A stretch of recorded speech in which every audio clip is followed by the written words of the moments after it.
Fight!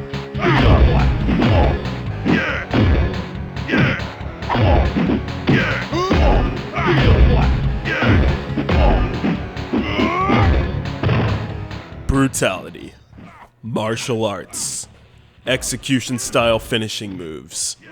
When these three elements are brought up in conversation amongst fighting game fans, it's unlikely that the game that you see on your screen is what will first come to mind. But you gotta admit, there's something about guys in armor swinging clubs and swords at each other that gives you that twinkle in your eye.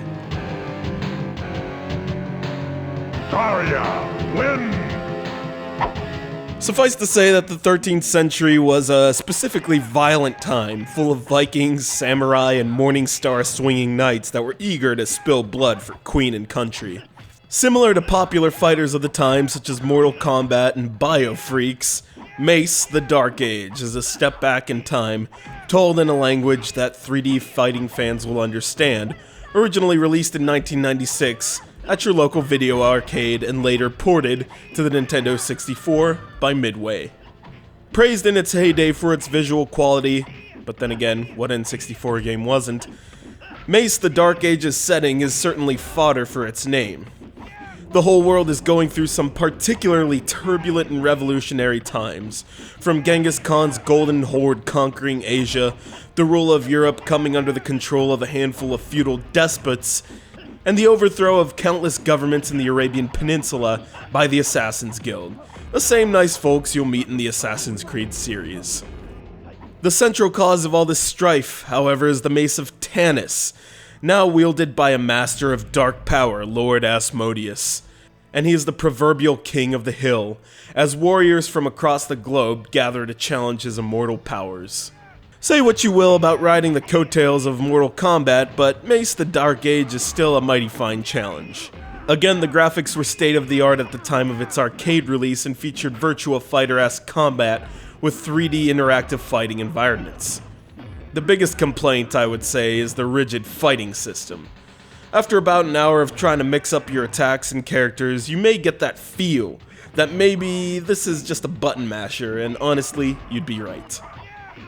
Whereas combos and special moves are released quite fluidly in Mortal Kombat after some practice with the same character, it may take you twice as long to find your stride in Mace. You'll find yourself pounding away at the same couple of buttons, hoping that eventually a fireball or a 1-2 combo will pop out like a zit on your nose if you squeeze it enough. As far as button mashing combos go, the Samurai Takeshi Tsunami has a pretty nifty chain of sword swinging that is activated when you alternate the A and B buttons. Finding combos is hard, so fine-tune your skills in the practice ring, which for some reason looks like a Burning Man camp. You can swing away at the dummy who is located right next to the community shower and compost heap. The best part about the dummy is that he will follow your actions and leave himself open to your attacks, never mind the have a nice day face.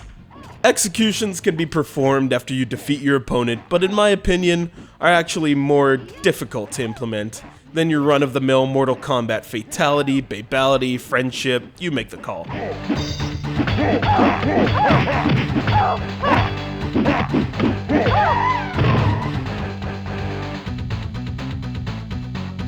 Ragnar, win! Mace, the Dark Age, has a lot of rough patches to be sure, and could really use some work with a fine-tooth comb. It's been my experience, however, that ports from arcade systems are usually lower quality, and this is, unfortunately, no exception.